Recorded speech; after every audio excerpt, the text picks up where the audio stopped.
Assalamualaikum warahmatullahi wabarakatuh. Yang saya hormati Bapak Kepala Madrasah Man Insan Cendekia Oki, Haji Ki Agus Faisal, SAG MPDI. Yang saya hormati Bapak Kepala KURTU, Zaki Baridwan, Eskom MM. Yang saya hormati Bapak Ibu Guru Wakil Kepala Sekolah. Dan yang saya hormati Bapak Ibu Guru serta staf PTK Man Insan Cendekia Oki, serta teman-teman yang berbahagia. Alhamdulillahirrabbilalamin. Wassalatu wassalamu ala asrofil anbiya wa mursalin wa ala alihi wa sahbihi ajma'in, amma ba'du. Rabbi sahli sadri wa yassirli amri wahlul 'uqdatam min lisani yafqahu qawli.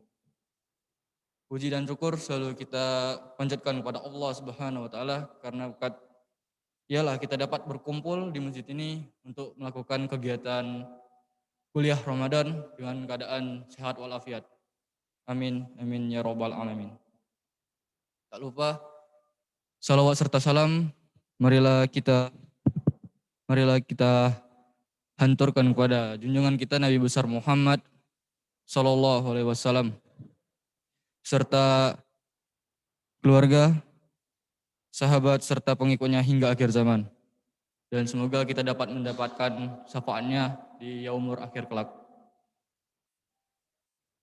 Kenalkan, saya di sini selaku pembawa acara yang akan memimpin acara kuliah Ramadan ini.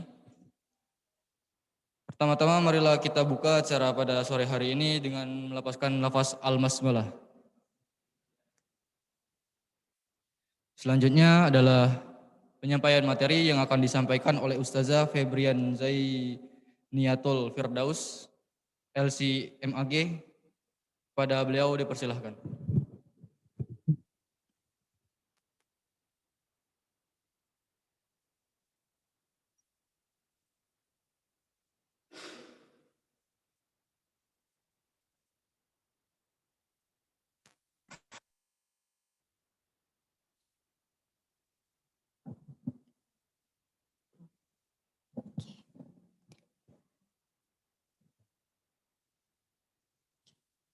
Bismillahirrahmanirrahim. Assalamualaikum warahmatullahi wabarakatuh.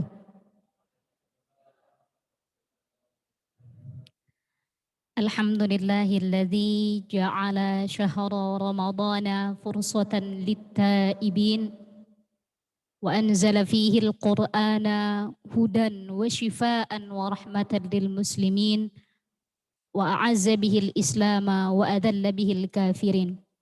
Wassalatu wassalamu ala sayyidina Muhammadin khairil anam wa ala alihi wa ashabihi al-kiram wa jami' ummatihi al-khas wal am, amma ba'd. Yang sama-sama kita hormati Kepala Man Insan Cendekia Oki yang terhormat Bapak Haji Ki Agus Faisal SAG MPDI, yang kami hormati pula Bapak Kepala Urusan Tata Usaha Man Insan Cendekia Oki, para Dewan Guru yang tidak kurang kami hormati juga para staf PTK Man Insan Cendekia Oki, serta para peserta didik, baik yang hadir di dalam masjid ini, serta yang mengikuti dari rumah melalui Zoom meeting. Pertama-tama marilah kita panjatkan puja dan puji syukur kehadirat Allah Subhanahu wa Ta'ala. Alhamdulillah hari ini di puasa hari keempat Ramadan tahun 1442 Hijriah, Allah masih memberi kita nikmat sehat, masih memberi kita nikmat umur yang panjang, sehingga kita sama-sama masih dapat menikmati dan merasakan agungnya serta mulianya bulan Ramadan pada tahun ini. Dan mudah-mudahan kita berdoa semoga kita masih diberikan umur panjang sampai berakhirnya Ramadan pada tahun ini. Selawat beserta salam semoga senantiasa tercurah kepada Baginda Agung Nabi besar Muhammad Sallallahu Alaihi Wasallam. Beliaulah manusia pilihan, insan pilihan yang kepadanya diturunkan kitab yang sebagai pembenar dari kitab-kitab yang telah diturunkan pada Nabi sebelumnya. Pada beliaulah satu-satunya orang pilihan yang diturunkan Al-Quran yang diakui sebagai pedoman paling mulia bagi kita umat muslim. Dan beliaulah juga satu-satunya manusia yang kita harapkan syafaatnya di hari akhir kelak. Semoga selawat beserta salam semoga senantiasa tercurah kepada keluarga dan sahabat dan pengikut taat beliau. Pertama-tama kami mohon maaf sebelumnya kepada Kepala Madrasah, Kepala Bapak Kaur TU, para Dewan Guru yang seyogyanya, mohon perkenan izin kami duduk di sini bukan tidak pas layaknya kalau kita sebut tausiah, karena secara usia, juga secara pengalaman, serta ilmu kami rasanya belum pantas untuk memberikan tausiah Ramadan di hadapan para dewan guru juga anak-anak sekalian di sini. Namun sekali lagi berangkat dari niat kami bahwa kita menilik dari firman Allah Subhanahu wa taala, innal insana lafi khusrin illa alladzina amanu wa amilus solihati wa tawasau bil haqq wa tawasau bis sabr. Maka kami juga tidak ingin menjadi manusia yang merugi, maka duduk kami di sini tidak lain dan tidak bukan adalah sebagai momentum. Alhamdulillah dikasih kesempatan di sini agar kita saling tawasau bil haqq, tawasau bis sabr. Maka izin kami di sini, mungkin kita semua di sini ada yang terlupa dengan apa yang kami sampaikan tadi. Jadi fungsi kami di sini adalah kita untuk saling mengingatkan. Mungkin begitu lebih pasnya. Bapak Ibu, para siswa Dewan Guru yang dimuliakan Allah Subhanahu wa taala. Kalau berbicara tentang Ramadan nih, tentu tidak akan ada pernah habisnya. Kalau berbicara tentang kemuliaan Ramadan, keistimewaan Ramadan, tidak akan pernah ada habisnya meskipun kita bahas dari awal pemateri-pemateri sebelumnya pun sudah membahas tentang keistimewaan bulan Ramadan, kemuliaan bulan Ramadan. Maka jelas Ramadan adalah salah satu bukti kasih sayang Allah kepada kita manusia. Mungkin sudah cukup dan nanti akan dibahas lagi oleh pemateri-pemateri berikutnya tentang kemuliaan Ramadan. Maka pada kesempatan kali ini mungkin kami akan sedikit sharing lagi bahwa ibadah Ramadan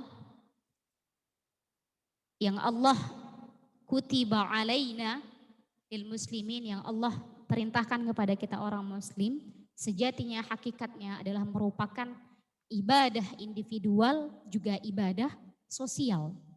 Ibadah individual kita adalah vertikal kita hamba kepada Allah Subhanahu wa taala langsung. Bagaimana tidak?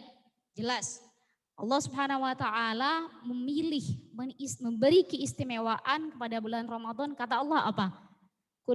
Mungkin ada yang pernah dengar, kullu amalu banu adam lahu illa siyam fa innahu li wa ana ajzi bihi. Kata Allah, semua amal ibadah anak Adam, manusia itu semuanya untuk manusia sendiri. Tapi ada satu, illa asyam, kecuali puasa. Karena puasa itu kata Allah milikku. Dan aku sendiri yang akan memberi pahala kepada umatku yang menunaikan ibadah puasa di bulan Ramadan. Kok bisa sih puasa punya keistimewaan, dapat privilege, keistimewaan, diberi keistimewaan oleh Allah? Apa nih yang kira-kira keistimewaan puasa itu? Sampai Allah bilang puasa itu punyaku, kata Allah. Kalau kita baca dalam kitab-kitab tafsir, di antaranya tafsir Ibnu Katsir, atau yang lebih gampang mungkin untuk dipelajari, ya anak-anak, kitab Suhwatut Tafasir, lebih mudah dan lebih ringkas bahasanya. Kita bisa baca makna hadis qudsi yang Allah katakan bahwa puasa itu milikku. Kenapa kok seistimewa itu sih Ramadan? Puasa Ramadan, pertama, kata Imam Ibnu Katsir, Ramadan ibadah puasa itu sangat minim sekali untuk masuk hal yang mengandung unsur riya dibanding ibadah-ibadah lain yang telah diberikan tuntunannya oleh Rasulullah SAW. Gimana tuh? Contohnya sholat nih. Contoh ini ya, kita misalkan sholat. Ada sebagian orang yang rajin sholat. Sholat wajib, sholat sunat, rajin ke masjid. Nauzubillah, tapi dalam hatinya, ayah aku nak rajin ke masjid. Siapa tahu nanti dapat pujian dari Pak Kamat. Bisa. Riak kan? Ibu-ibu nih, mau sholat ke masjid, pakai mukena yang paling bagus. Riak. Banyak sekali celah riya yang bisa masuk ke ibadah lain. Contoh, sedekah. Saya mau sedekah biar dilihat si A. Saya sedekah biar orang tahu saya punya harta lebih. Maka banyak sekali unsur riya dalam ibadah lain. Tapi kalau puasa apa sih yang mau kita tunjukkan? Apa sih yang mau kita tunjukkan unsur riya? Puasa yang kita tunjukkan apa? Puasa Ramadan wajib. Apa yang harus kita riakan? Mulut, hawa yang tidak enak karena tidak makan, tidak minum dari pagi ke sore. Itu yang mau kita riakan. Saya puasa, saya hamil nih contoh saya. Tapi saya tetap puasa. Riak.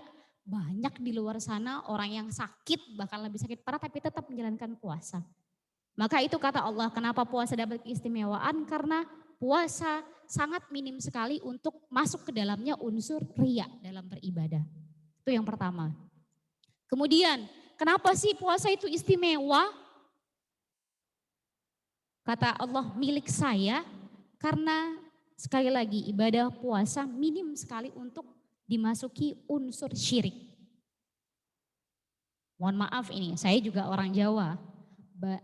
Banyak sekali amalan-amalan yang diberikan oleh para kiai, para masyayikh, wiritan, amalan, bagus. Berzikir bagus nggak? Bagus.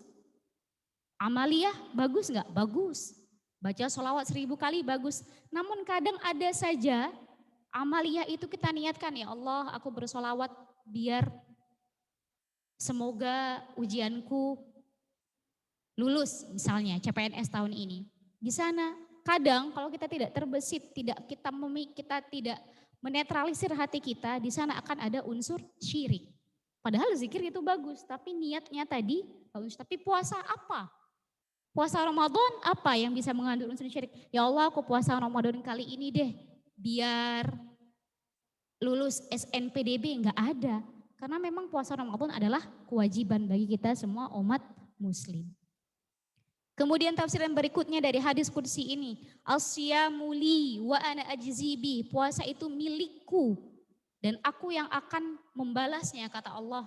Bagaimana artinya?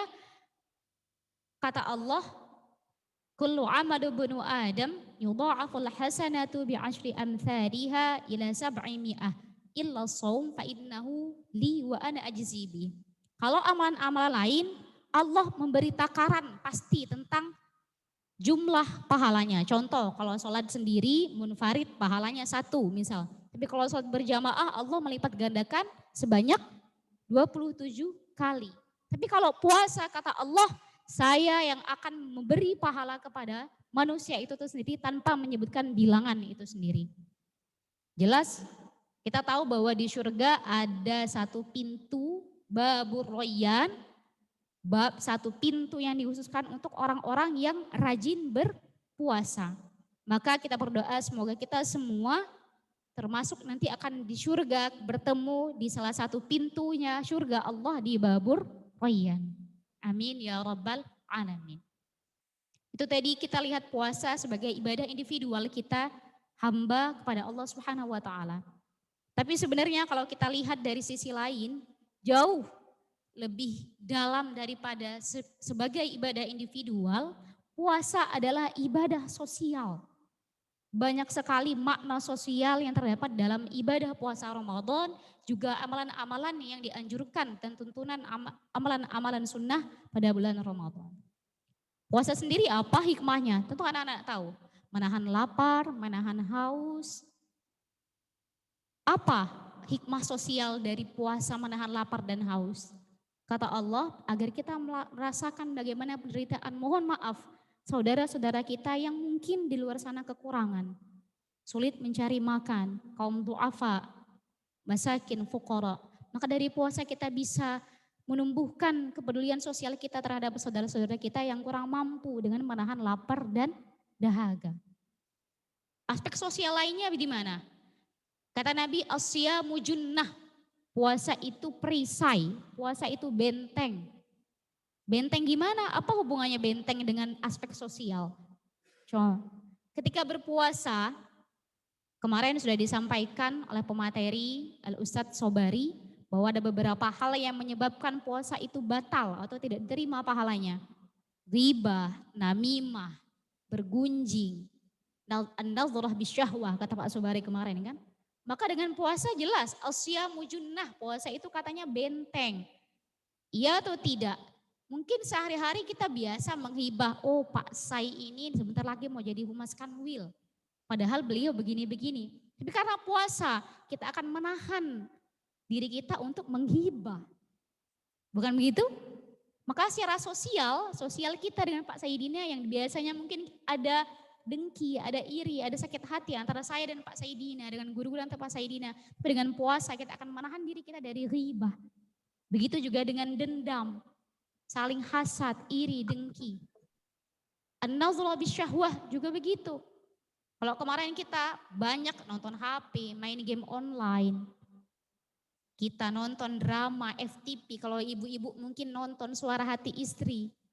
Tapi kalau puasa kita lebih banyak baca Al-Quran, memperbanyak zikir, memperbanyak ibadah. Maka itu akan meningkatkan tali sosial kita dengan sesama, dengan mengurangi ghibah, namimah, dan lain sebagainya.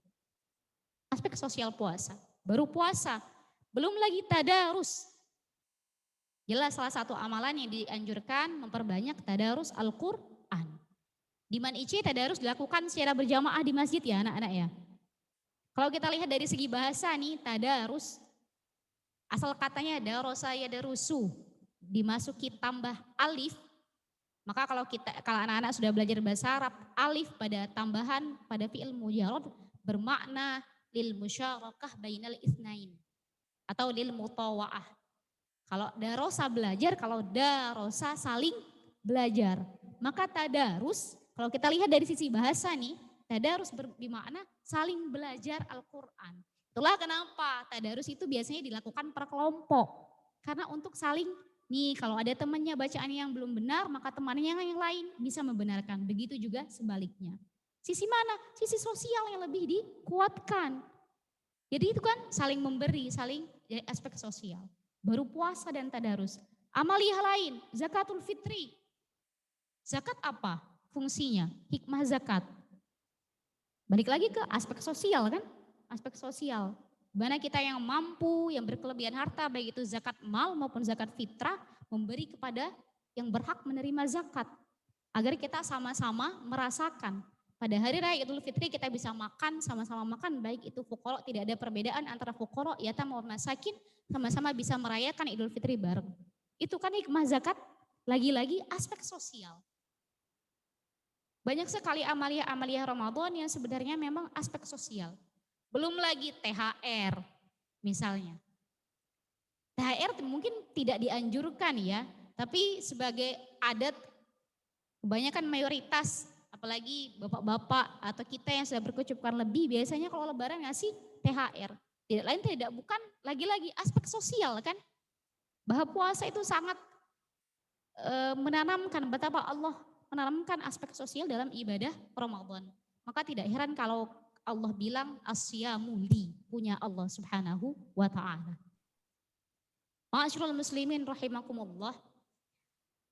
Itu tadi kita sudah bahas bagaimana kita lihat puasa dari sebagai ibadah individual juga sebagai ibadah sosial.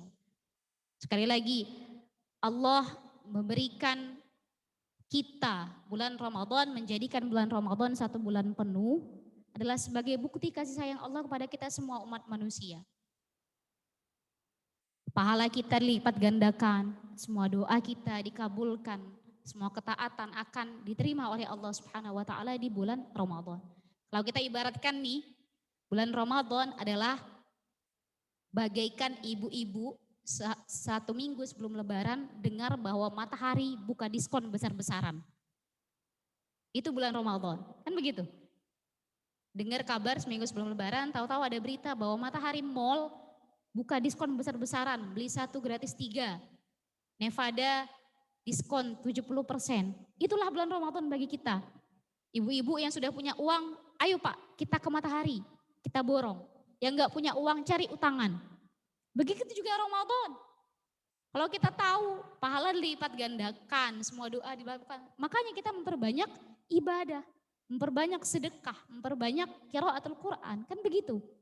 Karena kapan lagi kita ketemu Ramadan? Karena Ramadan lah kita dapat diskon pahala dari Allah Subhanahu wa taala besar-besaran. Maka benar kata kata Nabi, "Lau ta'lamu ummati ma fi Ramadan, la tamannau kullus sanah Ramadan." Kalau umat Nabi Muhammad, umatku itu tahu apa keistimewaan bulan Ramadan, pahala yang dijanjikan Allah pada bulan Ramadan, niscaya umat manusia akan berharap bahwa sepanjang tahun adalah bulan Ramadan. Karena diskon besar-besaran dari Allah memang dibuka di bulan Ramadan. Jadi memang sewajarnya dan seyuknya kalau kita umat muslim memperbanyak ibadah, perbanyak sholat malam, sholat tahajud, sholat wirid, sholat sunat wudu, perbanyak qiraatul Quran, sedekah, memberi makan fakir miskin dan lain sebagainya. Tapi mohon maaf Bapak Ibu sekalian, satu hal yang mungkin kita terlupakan, saya sendiri pribadi, kita saling mengingatkan bahwa Ramadan dengan semua diskon yang Allah janjikan untuk pahala, benar tidak salah kalau kita menumpuk pahala di bulan Ramadan. Tapi yang sering kita lupakan adalah seharusnya dan seyogyanya Ramadan bukan hanya bulan untuk menumpuk pahala, tapi adalah wadah atau momentum untuk training center. Training center atau mempersiapkan diri untuk menghadapi 11 bulan yang berikutnya. Kata Imam Ghazali, ayat masyhur nih, ya ayyuhalladzina amanu kutiba alaikumusiyam, mungkin anak-anak sudah hafal dan sudah familiar dengan ayat itu, la'allakum tattaqun di akhir, bahwa tujuan utama Ramadan adalah tattaqun, meningkatkan ketakwaan. Tapi kalau kita baca di kata Imam Ghazali, untuk sampai pada tujuan takwa itu ada dua hal. Pertama, al-kaffu wat tarku, yang kedua al-hassu wal amal. Kalau al-kafu wa tarku, kita semua umat muslim bisa. Al-kafu itu menahan dan meninggalkan. Ramadan insya Allah kita full puasa. Amin. Ramadan mudah-mudahan puasa kita diterima. Kita tidak berghibah, tidak dendam, tidak hasut, iri dengki Ramadan. Al-kafu kita sudah tinggalkan hal-hal jelek ketika puasa Ramadan. Tapi yang sering kita lupakan yang kedua kata Imam Ghazali, al-hassu wal amalu. Keinginan dan realisasi setelah bulan Ramadan. Ini yang sering kita lupakan. Saya sendiri pribadi juga, maka di momen ini mari kita sama-sama saling mengingatkan kembali bahwa itu tadi, tidak salah Ramadan menumpuk amal. Tapi jangan sampai di luar Ramadan kita tinggalkan semua ibadah-ibadah yang sudah kita laksanakan di bulan Ramadan. Malu kita rasanya. Kalau kita ingat cerita, diceritakan bahwa dalam suatu hikayah bahwa seorang pelacur, mungkin sudah pernah dengar, pelacur yang selama hidupnya hina dina, namun diangkat Allah ke surga hanya karena di akhir hidupnya memberi makan, memberi minum anjing melalui sepatunya. Bukankah kita lebih malu ketika Ramadan kita puasa, kita sholat tahajud tiap malam, dari pagi ke petang, baca Quran. Tapi setelah Ramadan, sama sekali kita tinggalkan semua amalan-amalan itu.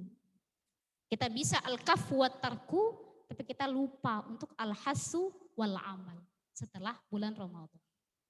Ramadan ngaji Quran dari pagi ke petang, tapi setelah Ramadan Qurannya disimpan rapi-rapi dalam lemari. Setelah ketika Ramadan, tiap malam kita bangun sholat tahajud, tapi setelah Ramadan, mukna yang bagus kita simpan di lemari, kita pakai mukna yang lusuh. Ketika Ramadan, tiap hari kita berbagi makanan nih kepada teman-teman, kepada orang di sekitar. Tapi setelah Ramadan, sosokan 1000 baik dihitung-hitung. Kan malu rasanya. Maka di momen kesempatan ini, mari kita sama-sama menjadikan dan selalu mengingatkan diri sendiri, saling mengingatkan tawasau bil haq, tawasau bis sabr, bahwa Ramadan adalah momentum beribadah secara individual, juga momentum beribadah secara sosial. Momentum tidak hanya untuk menumpuk amal, tapi juga al-hasu wal amal sebagai wadah untuk training center mempersiapkan diri kita untuk lebih meningkatkan kesolehan kita secara individual, juga kesolehan kita secara sosial. Sehingga di 11 bulan berikutnya kita akan menjadi pribadi dan individu yang lebih baik dalam beribadah secara individual, juga beribadah secara sosial. Para Bapak Ibu hadirin serta siswa yang kami hormati dan dimuliakan Allah Subhanahu wa taala. Mungkin demikian yang bisa kami sampaikan pada kesempatan yang sangat berharga dan mudah-mudahan penuh barokah ini. Apa yang dianggap bisa diterima dan bisa kita amalkan, mari kita amalkan bersama-sama. Namun apa yang kurang pantas, kurang perkenan, kami mohon untuk dimaafkan karena semuanya murni dari kami sebagai manusia yang penuh khilaf dan penuh salah. Semoga hari keempat Ramadan akan mengantarkan kita dan menyampaikan, semoga Allah Subhanahu wa taala memberikan kita kesempatan untuk sampai di akhir Ramadan. Dan semoga kita Allah menyampaikan umur kita sampai Idul Fitri sehingga kita dapat saling memaafkan, saling silaturahim dan pada nantinya akan diberikan kesempatan untuk memperbaiki diri, meningkatkan kesolehan kita di bulan-bulan berikutnya. Terima kasih, kami akhiri burung irian, burung cendrawasih, burung merpati warnanya putih. Cukup sekian, terima kasih. Setelah itu monggo disambung sendiri. Billahi nasta'in, wassalamualaikum warahmatullahi wabarakatuh.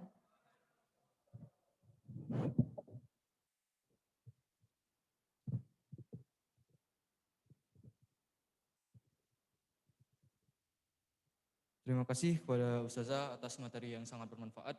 Semoga kita yang mendengar, baik yang langsung di sini ataupun yang bergabung dalam Zoom, dapat mengamalkannya dalam kehidupan sehari-hari. Sampailah kita pada penghujung acara kuliah Ramadan pada sore hari ini. Marilah kita tutup acara ini dengan melafazkan lafaz Alhamdulillah.